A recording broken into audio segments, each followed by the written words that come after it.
아멘. 오늘 말씀은 예레미야 2장 13절 말씀입니다. 예레미야 2장 13절 말씀, 구약성경 1051페이지입니다. 구약성경 1051페이지 예레미야 2장 13절 말씀. 우리 함께 한 목소리로 오늘 말씀을 봉독하도록 하겠습니다. 내 백성이 두 가지 악을 행하였나니 곧 그들이 생수의 근원되는 나를 버린 것과 스스로 웅덩이를 판 것인데 그것은 그 물을 가두지 못할 터진 웅덩이들이니라. 아멘. 네, 오늘 생수의 근원이라는 제목으로 이 말씀을 전하도록 하겠습니다. 지난 수요일 날 말씀드렸지만 대한민국의 자살률이 OECD 국가 중에서 제일 높다고 말씀드렸습니다. 한국이 경제 성장을 이루었음에도 불구하고 한국에 사는 많은 사람들은 여전히 내가 행복하다, 정말 내가 기쁘다라는 것들을 잘 느끼지 못하고 살고 있는 것 같습니다. 또 하나의 어떤 행복지수라는 걸 평가를 보니까는 대한민국의 OECD 국가 중에서 늘 26위, 27위 이렇게 하위권을 머물고 있다고 합니다. 경제적으로 지금보다 더 성장하면, 더 부유해진다면 그 행복감이나 그 만족감이 올라갈 수 있을까요? 사실 경제적인 발전과 행복지수의 관계는 비례적이지 않습니다. 국가가 얼마나 성장했느냐, 얼마나 경제력으로 안정되었느냐가 꼭 행복감하고 일치하지는 않는다는 것이죠. 사실 행복지수라고 하는 것은 어떤 절대적인 기준값을 가지고 있지 않습니다. 왜냐하면 각 개인마다 그 나라 안에 사는 사람들마다 각각 고유의 가치관과 각각 고유의 영역들이 있기 때문에 어떤 일률적으로 어느 정도 되면 행복할 것이다라고 말하기가 어렵다는 것이죠.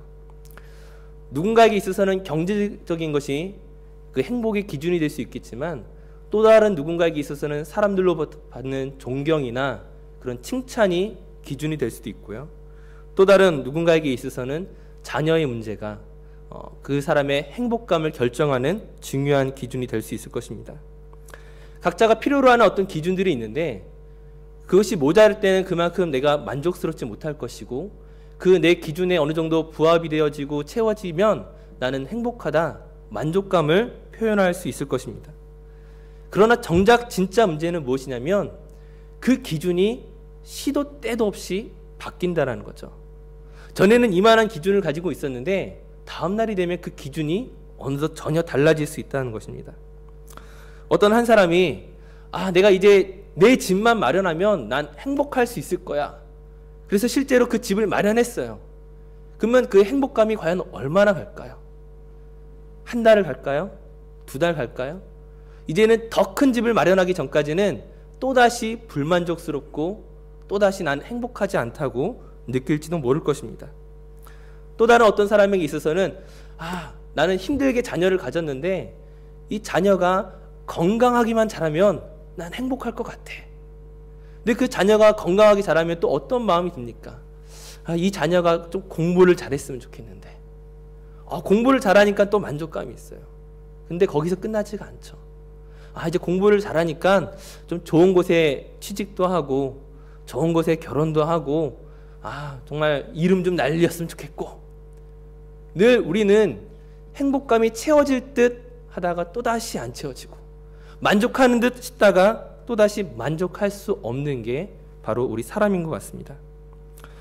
사실 사람들은 결코 무엇 하나에 완전히 만족할 수 없다라는 거예요. 나는 어떤 기준을 가지고 있지만 그 기준이 꼭 절대적일 수가 없다는 것입니다.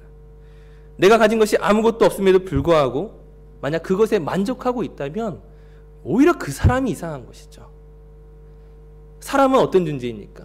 끊임없이 무언가를 쟁취하고 욕심을 가지고 더 나은 것들을 요구하는 것이 사람입니다. 오늘날 문명이 발달한 것도, 오늘날 사람들의 사회가 발전한 것도 이런 욕심으로 이루어진 것이지, 만약 지금의 모습에 내가 만족한다면, 더 이상 발전할 것도 더 이상 나아질 것도 기대하지 않는다면 그것은 죽은 것과 마찬가지일 것입니다. 우리가 잘 알다시피 이스라엘 백성들이 출애굽한 이후에 광야에서 끊임없이 불평을 합니다.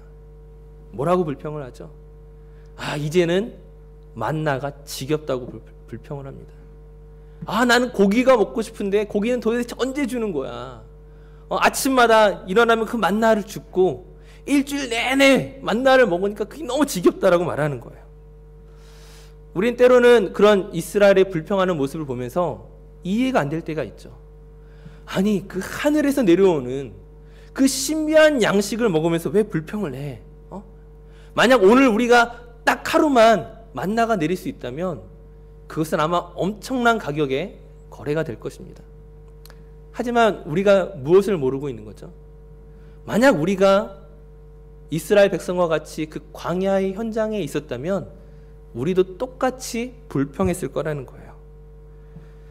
길어야 한 달, 2달 먹으면 신비하다, 새롭다라고 느꼈을 뿐이지 1년, 2년 되면 이스라엘 백성과 다를 바 없는 불평으로 가득 찬 모습이 사람일 수밖에 없다는 것입니다. 근데 진짜 문제는 무엇이었습니까? 이스라엘 백성들에게. 만나가 지겹다 못해서 무엇이라고 얘기하죠? 차라리 애굽으로 돌아갔으면 좋겠다. 내가 애굽에 가서는 고기도 먹고 무엇도 하고 어떤 것도 먹을 수 있었는데 차라리 광야가 아니라 애굽으로 돌아가고 싶어. 이것이 무슨 마인드입니까? 차라리 애굽으로 가고 싶다. 과연 그것이 말이 되는 이야기인가요? 노예들이 애굽에서 고기를 먹어봤자 얼마나 먹을 수 있었겠습니까? 1년에 한 번 먹었을까요? 그 1년에 한 번 먹는 고기도 아마 고기는 얼마 없고 그냥 큰 국물에 건더기 조금 있는 고기 먹었을 거예요. 애굽이 왜 이스라엘을 박해하였습니까? 그들이 강성해지는 것을 두려워했거든요. 이스라엘 백성들의 수가 늘어나고 그들이 힘이 세지는 것들을 두려웠기 때문에 그들을 모질게 박해한 것이었습니다. 그들이 힘이 세지도록 고기를 주었겠어요? 당연히 주지 않았을 것입니다. 그럼에도 불구하고 그 현실과 그 과거를 구분하지 못하고 마치 돌아가고 싶다라고 생각하는 것은 그들의 노예 근성이죠. 그냥 안주하고 싶은, 지금 무언가 한 발자국 한 발자국 가나안을 향해 가는 그 자유인의 발걸음을, 그 기쁨을 누리지 못하고 과거로 돌아가고 싶은 안주함이라 할 것입니다. 즉 무슨 말씀을 드리고 싶냐면, 우리가 인간적으로 생각하는 모든 것은 사실 그 노예 근성과 종이 한 장 차이일 수 있다는 거예요. 만약 인간들이 주어진 것에만 만족했다면 그 이상의 발전은 없었을 것입니다. 그러나 반면에 인간의 욕망이 지나치고 주어진 것에 만족하지 못하고 감사하지 않고 질투하고 참된 행복을 찾지 않게 되면 결국 이기적인 결과만을 가지게 될 것입니다. 하지만 그 이스라엘 백성이나 다른 무엇을 떠나서 과연 오늘 나는 내 삶에 있어서 얼마나 만족하고 있습니까? 오늘 내게 주어진 이 삶의 현장에서 나는 얼마나 감사하고 있습니까? 사실 만족하는 것 같으면서도 전혀 만족하지 못하고요. 만족하지 않았을 때 그것 또한 문제가 되고요. 사실 우리에게는 내가 상태가 어떤 것인지도 잘 모를 때가 많이 있다는 것입니다. 정말 문제는 무엇일까요? 내 기준이 변하는 것이 문제일까요? 아니요. 우리의 기준 자체가 사실은 잘못되어 있습니다. 내가 만족을 누리고 싶다, 어떤 기준으로 세운 것들, 그것이 때로는 누군가에게는 경제적이고 물질적이고 누군가에게는 관계가 있고 누군가에게는 자녀로서 만족감을 누리고자 하지만 이 모든 것은 기준이 아무리 그 가운데서 변하고 높아지고 낮아진다 할지라도 나에게 참된 만족을 줄 수 없다는 것이죠. 이런 것이 의미가 없다는 것이 아닙니다. 물질이나 관계나 자녀나 이 모든 것들이 우리에게 중요하고 의미 있는 것들임에도 불구하고 이것은 나에게 참된 만족을 줄 수가 없다는 것입니다. 우리의 진짜 기준은 무엇입니까? 오늘 우리 삶에 진정한 행복을 줄 수 있는 것이 무엇입니까?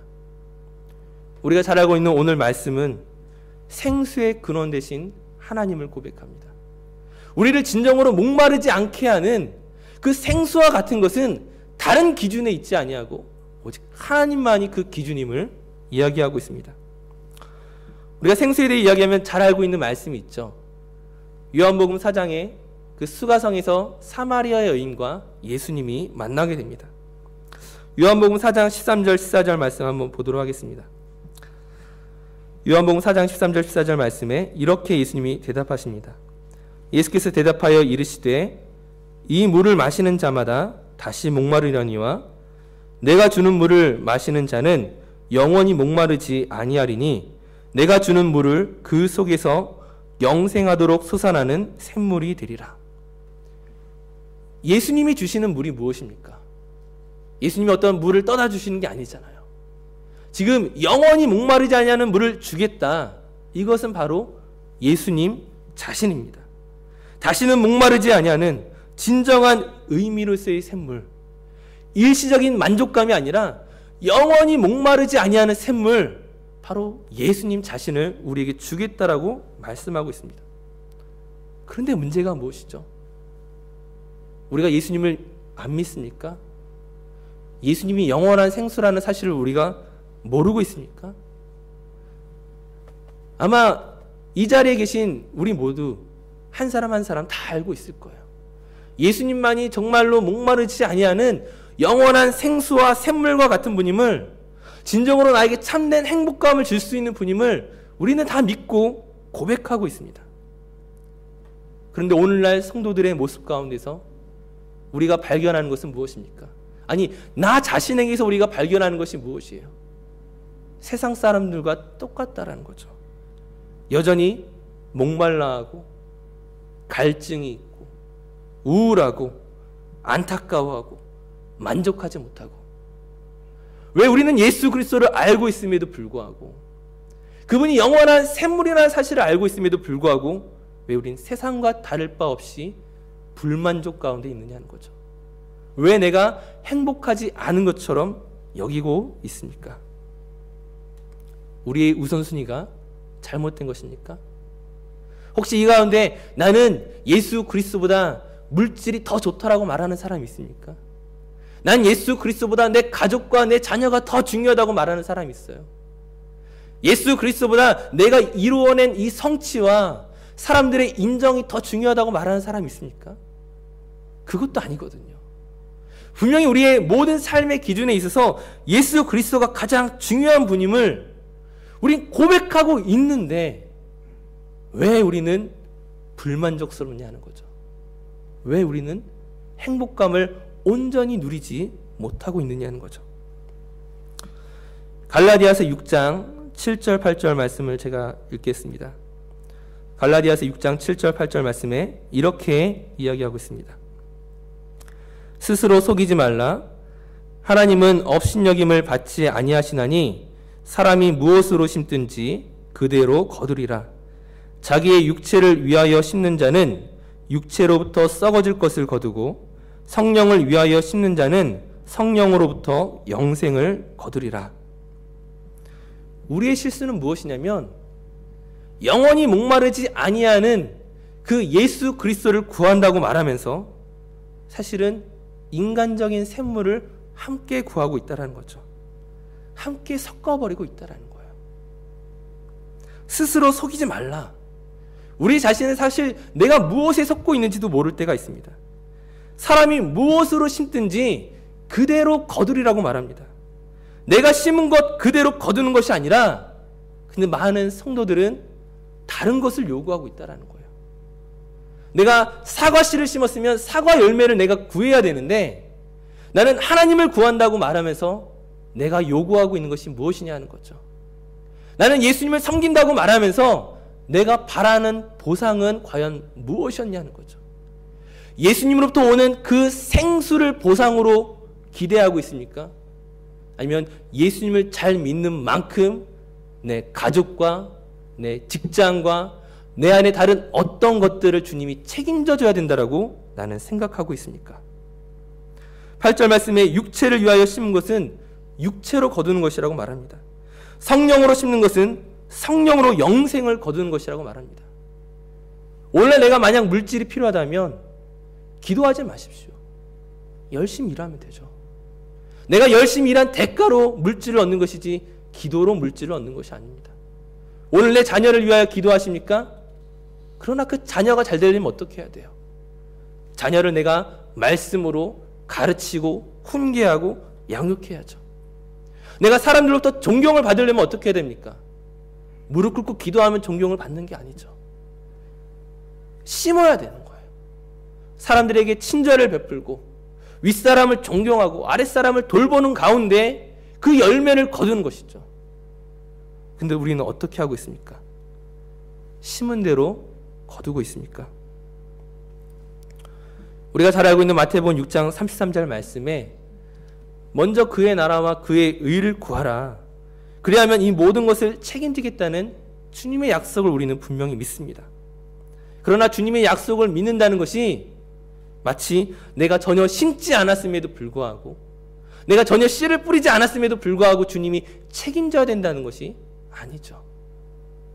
우리는 먼저 그의 나라와 의를 구한다는 것은 내가 어떤 보상을 바라면서 구하는 것이 아닙니다. 어떤 보상을 바라면서 주님 이거 해주지 않으면 나 주님 위하여 일하지 않겠습니다. 이게 아니라는 거예요. 오히려 우리가 하나님 나라를 통하여 받는 보상은 무엇입니까? 영적인 것을 통하여 우리가 받는 보상은 영적인 것이에요. 성령을 구함으로써 우리가 받는 것은 성령이 주는 하나님으로부터 주어지는 그 영적인 만족감이라는 거죠. 우리가 갈라디아서 6장 8절 말씀에 성령을 위하여 심는 자는 성령으로부터 영생을 거두리라. 영생이 무엇입니까? 생명이 무엇입니까? 그 영원한 생명을 우리가 받았음에도 불구하고 우리가 주님을 위하여 예배하고 헌신하고 봉사함으로 말미암아, 물론 그것이 우리의 대가로 받은 것이 아니지만 우리가 하나님의 은혜로 말미암아 그 영원한 생명을 받았음에도 불구하고 우리는 자꾸만 다른 손을 내밀고 있다는 거예요. 왜 하나님 이거 주시지 않습니까? 나 기도했는데 왜 이거 주시지 않습니까? 왜 내 자녀의 문제 들어주시지 않습니까? 하나님께서 이 모든 것들을 갚아주시는 것은 그것은 하나님의 방법이죠. 하나님이 어떤 방법으로 우리의 삶을 인도하시고 나의 모자란 부분들을 채워주실 것인지는 내가 요구할 대상이 아니라 하나님이 일하실 문제입니다. 누가복음 12장 말씀에 보게 되면 예수님께서 한 부자의 비유를 말씀하십니다. 우리가 잘 알고 있는 비유인데 제가 말씀드리겠습니다.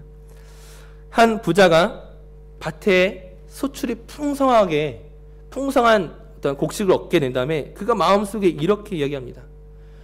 이 많은 곡식을 쌓아둘 곳이 없으니 어떻게 할까? 내가 이 곡간을 헐고 더 큰 곡간을 지어서 나의 모든 곡식과 물건을 거기 쌓아둬야 되겠다. 그때 하나님께서 대답하시되 어리석은 자여, 오늘 밤에 내 영혼을 도로 찾으리니 그러면 네가 준비한 이 모든 것이 누구의 것이 되겠느냐? 가장 소중한 것이 무엇입니까? 비교할 수 없는 것이 무엇입니까? 그게 바로 생명이라는 거예요. 우리의 인간적이며 육체적으로 구하는 그 모든 것들이 내가 정말로 이기적인 마음으로, 인간적인 마음으로 바라고 구하는 이 모든 것들은 생명이 보장되지 않으면, 우리에게 영원한 생명이 약속되어지지 않으면 아무 의미가 없는 거죠.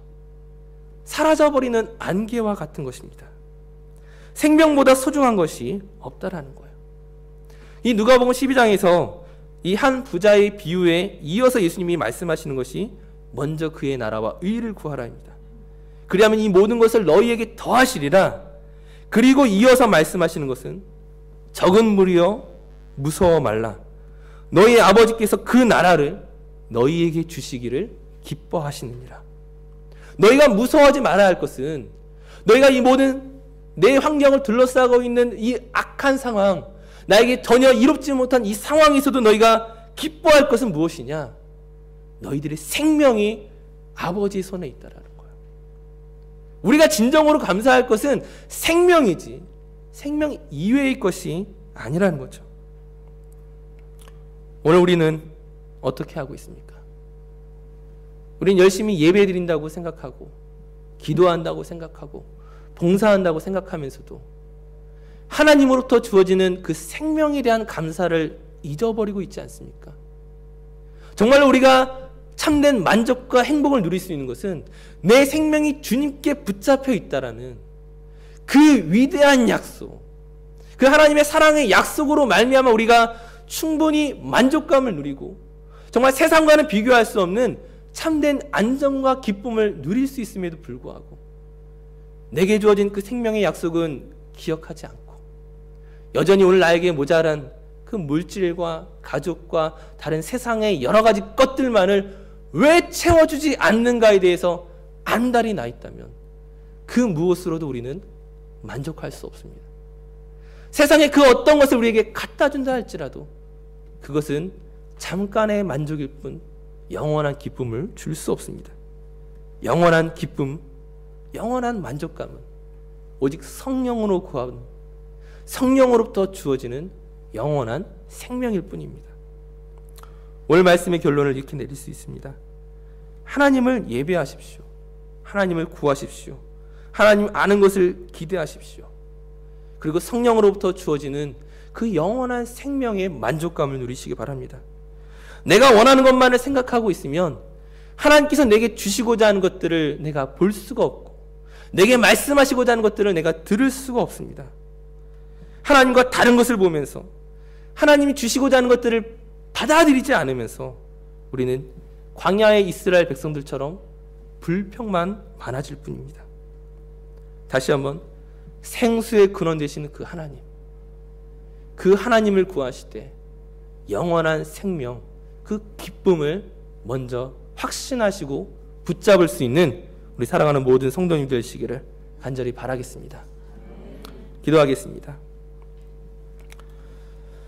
사랑의 주님, 우리가 예수 그리스도를 알고 있다고 말하면서도 우린 여전히 세상 사람들과 다를 바 없이 세상의 것을 구하고 세상의 것을 찾아다니며 세상의 것에서 만족감을 누리고자 하는 어리석은 죄인들임을 고백합니다. 생수의 근원 되시는 그 하나님을 버리고 하나님 아닌 다른 것에서 목마르지 아니하는 갈급해하는 나의 심령을 채우고자 하는 어리석음을 우리는 너무나 자주 범합니다. 주님, 이 시간 우리가 말씀 안에서 예배 안에서 주님을 찬양하고 기뻐하는 것 안에서 우리에게 주어진 그 영원한 생명에 대해 다시 한번 묵상하고 감사함으로 고백할 수 있는 우리 모두가 되게 하여 주시옵소서. 이 세상을 향해 나아갈 때에 참된 기쁨과 만족 안에서 예수 그리스도를 전할 수 있는 담대하고 굳건하고 행복함을 누리는 우리 모든 성도 되게 하여 주시옵소서. 감사드리며 예수님의 이름으로 기도드립니다. 아멘. 우리 찬송가 446장 우리 함께 찬양하시겠습니다.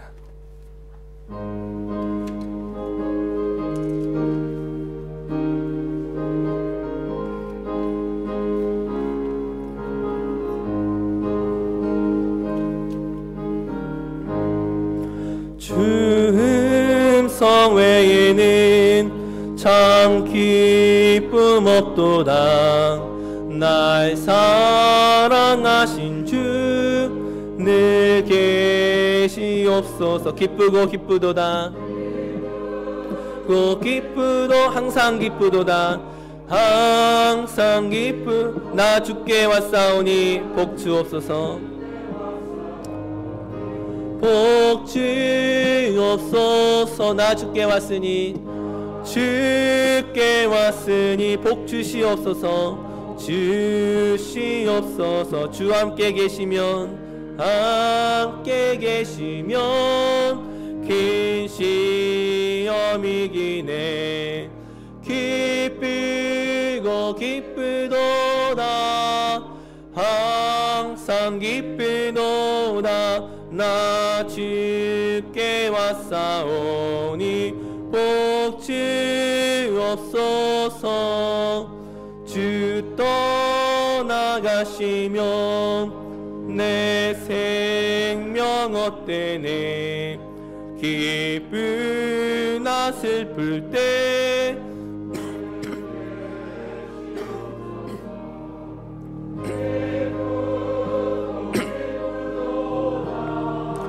항상 기쁘도다.